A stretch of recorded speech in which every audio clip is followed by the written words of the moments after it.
14 февраль сүйүшкөндөрдүн эле эмес, бири-бирине китеп белекке беришинин эл аралык күнү экен. Буга байланыштуу мен бир убакыт мурда белек алган китеп жөнүндө айтып берейин. Сүрөттө кыргыз калктын кашкасындай таанымал ишкер, белгилүү Шоро байке, публицист Табалды Эгембердиев. Тилекке каршы бир топ жыл мурда анын көзү өтүп кеткен. Бул ошол Табалды Эгембердиев жөнүндөгү китеп. Маганын жубайы жаңыл сынза деже белекке берген эле. Ачканда эле дизайны дагы көңүлдүү турат да. Мынакей мындай куту, анан ол жазуу ушул Табалды байке бала кезинде айылындагы атканалардын биринин эшигине ушинтип мык менен жазып кеткен экен. Андан бери далай жыл өтүп, ал киши ар бир дээрлик, ар бир кыргыздын жүрөгүнүн атын жазды окшойт. Улуттук өзүнүн бизнес брендтери менен. Мынакей ачканда эле мына ушундай куту, кутунун ичинде жакшынакай мындай ручка бар экен, ручкалар. Андан тышкары О дарегим, О карегим деген китеп. Табалды Эгембердиевдин түрдүү гезит журналдарга чыккан публицистикалык макалалары, берген интервьюлары, ал кишине эскерүүлөр, мынакей көчмөн жаратман деп ат коюлуптур бул жерге. Чынында эле ал көчмөн жаратман болгон. Анткени ушу көчмөндүн улуттук эмне таандык нерсеси болсо, ошонун алдыга алып чыгып, бүгүнкү заманга шайкеш келтирип, бүтүндөй дүйнөгө таратуунун камын көргөн адам. Супараны алгыла, Шорону алгыла, андан тышкары бул киши Ордо оюнундагы сүрөп жүргөн экен. Бул жерде анын кандай өмүр сүргөнү бүт эскерүүлөрдө айтылган, бизнести кантип баштаганы, Шорону деп баштаганда башкалар эмес достору кошуп аны табалап кантип күлүшкөнү, аны кантип өркүндөткөнү, Супараны баштаганда кантип ага ишенбегендери, анан Супараны өнүктүрүп, анан Чуңкурчакты кантип салганы бүт ушул жерде бар. Кантип изденип, дүйнө кыдырып, Шорону дүйнөгө жайылтам деп аракет кылгандары, жанагыл легенда суусун кантип издегени, кантип тапканы жөнүндө бар экен. Анан бир сөзү жакты да, мен Шоро менен Кока-Коланы банкрот кылгам деген амбициясы жакты. Шоро менен Кока-Коланы банкрот кылам дегени.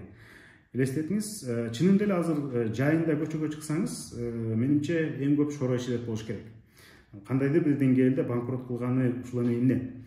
Анан дагы бир айтканы дагы ураан болуп калды. Тоо туризми айылды багат деп. Акыркы жылдары бизде ушу тоо туризми абдан өнүгүп, кадимкидей айылдагылар ошону менен ирденип келатат. Ошонун башатында турган дагы Табалды Эгембердиев болгон.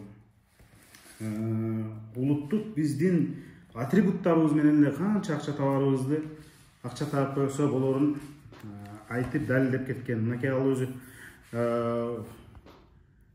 конструкциясын чийип, бүт өзү эсептеген экен, өзү политехник бүткөн. Анан негизи тарс-тарс сүйлөгөн, шар-шар жүргөн, мындай шатыра-шатман, мындай кадимки эле кара кыргыз болгон. Жетим өскөн, ошол айылда жетим өсүп, оор турмушту көрүп жүрүп, кантип ийгиликке жеткен дегендин накта үлгүсү, мисалы мына ушул киши. Ар бир адам ийгиликке жете аларын далилдеп кеткен адам мына ушул киши. Ошол колунда жок, Шоросу баштап элек кезинде кандай өмүр сүргөнү жөнүндө да бул жактан маалымат алсаңар болот. Убагында бир КАМАЗ отунга бир КАМАЗ китепти алмашып, 2 жыл бою үйүнөн чыкпай китеп окуп жаткан учурда болгон экен. Дал ошол китеп окуп билим алганы китептен ушу ишкер болушуна, коомдун татыктуу ордун табышына жардам берген экен. Анан өзүнүн кемчиликтерин дагы жашырбай айткан, өзүнүн кемчиликтерине өзү күлүп, ирония кылганды дагы билген адам экен. Бирөө сурап атат, кандай кемчилигиңиз бар десе, мен дейт, жалкоомун, тамак соомун, иретсизмин, анан мактанчаакмын деп атат. Иши кылып абдан кызыктуу, мындай үлгү ала турган инсан экенине көзүм жетти. Силер да таап окусаңар болот, достор. Балким өмүрү дагы узагыраак болгондо, дагы жашаса дагы көп ийгиликтерге жетмек, дагы көп ачылыштарды жасамак.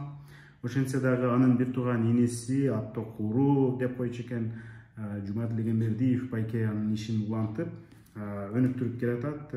Жубайы жаңылсын заты же дагы ишин улантып өнүктүрүп келатат. Анан бүгүн сүйүү күнү экен. Сүйүү мына ушул эме эмне? Сен өлсөң дагы сүйүүңдүн өлбөгөнү, артыңда калган өмүрлүк жарың сени дайыма эскерип, сен жөнүндө жакшыңды арттырып, ушундай нерселерди чыгарып атканы чоң сүйүү эме эмне? Андыктан баарыңарга сүйүү каалайм, баарыңарга өнүгүү каалайм, ушул табылды дегендерди ийиктей чоң ийгиликке жетүүнү каалайм. Бир китептин баяны мына ушул болду. Балким Супаранын сайтына кирсеңер, таап окусаңар же китеп дүкөндөрүнөн карасаңар табышыңар мүмкүн.